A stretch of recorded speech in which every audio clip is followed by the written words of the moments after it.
Ezmûna ku Komeleya Riya Pêxember organize kiribû dawî bû. İmtihan li seranserî Tirkiye çêbû bi hezaran kes beşdarî ezmûnê bûn.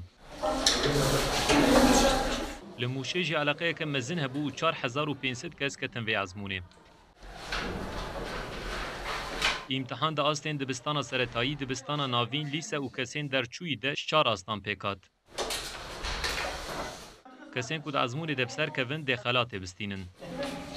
Amacame yaklaşık olarak Peygamber Efendimiz'i Bukhun'un, kitabı Bukhun'un örnek emeği bistinin.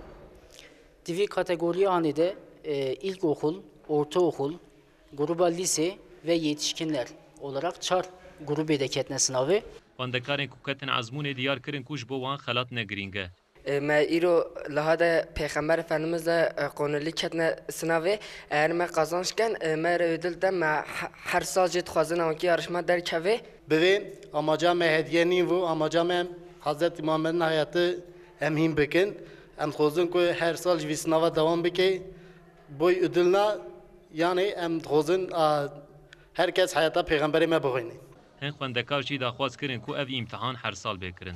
Em îro ketin hayata pêxemberê me sınav pir xweş û em dixwazin her sal jî devam bike, herkes jî were em herkese tavsiye dikin ku were pir xweş û amaca me hayata pêxemberê me öğrenmişim. Sınav hediye falan önemli nîne, em hes dikin ku pêxemberê me hayata wî em öğrenmişim.